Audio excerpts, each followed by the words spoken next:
Os vírus são muito menores que as bactérias, medindo entre 20 e 300 nanômetros.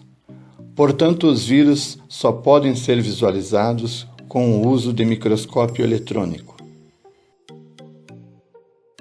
Estrutura dos vírus. Não apresentam organização celular, isto é, não têm células.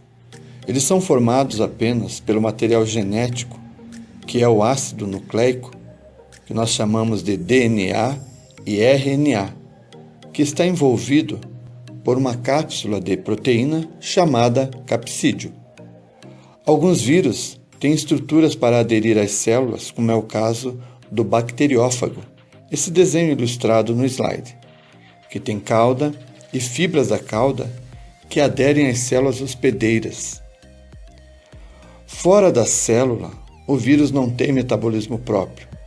A sua forma é cristalizada, é como um mineral. Reprodução. Os vírus são parasitas intracelulares obrigatórios. Toda a sua atividade ocorre dentro de uma célula. Ao entrar em contato com uma célula hospedeira, os vírus introduzem o seu material genético no interior das células. E um único vírus é capaz de originar milhões de novos indivíduos em algumas horas.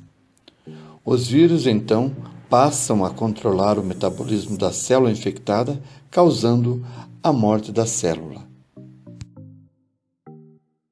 Infecção viral. Ilustração de um bacteriófago. Vírus atacando uma bactéria.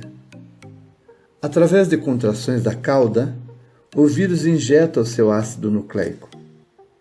O DNA da bactéria é destruído e o DNA do vírus orienta a síntese de proteína da cápsula e se duplica. O DNA viral se incorpora à cápsula, formando novos vírus. A bactéria arrebenta e os novos vírus são liberados. Os vírus também atacam protozoários, fungos, animais e plantas. Descoberta da vacina. Os chineses, muito antes da invenção da vacina, trituravam as cascas de feridas de varíola e sopravam o pó através de um cano de bambu nas narinas das crianças, e as crianças ficavam protegidas pelo vírus da varíola. No final do século XVIII, o médico britânico Edward Jenner observou vacas com feridas parecidas com a da varíola. As mulheres que cuidavam dessas vacas, quando ficavam doentes por varíola, elas tinham uma doença de forma mais branda.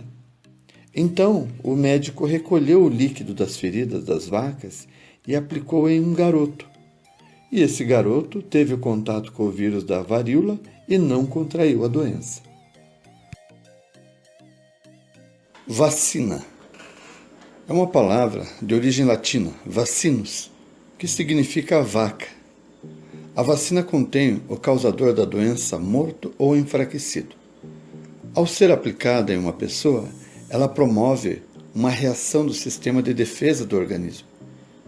E, ao entrar em contato com o agente causador da doença, o organismo reage rapidamente, resultando em uma forma mais branda da doença ou impedindo seu desenvolvimento. As vacinas são uma eficiente medida de prevenção contra os vírus, reduzindo o número de casos e até ajudando na erradicação de algumas doenças. Vírus e doenças humanas. Vejam algumas doenças virais bastante conhecidas. As doenças causadas por vírus, também conhecidas como viroses, acometem várias pessoas todos os anos e são bastante conhecidas pela população. Existem viroses que são relativamente simples, como resfriados, e outras que desencadeiam quadros mais graves, existindo até mesmo doenças sem cura, como é o caso da AIDS. A transmissão pode ocorrer de pessoa para pessoa, por secreções, por meio de alimentos, objetos ou instrumentos contaminados. Algumas doenças ainda não possuem vacinas preventivas, e o melhor meio de evitá-las é cuidando da higiene pessoal, da casa, do bairro.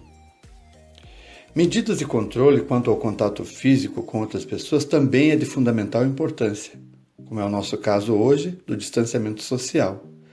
Lavar sempre as mãos, principalmente antes de se alimentar e após ir ao banheiro. Não compartilhar copos e talheres. Lavar sempre os alimentos. Vacinar-se obedecendo o calendário de vacinação. Evitar aglomerações de pessoas em épocas de surtos de doenças.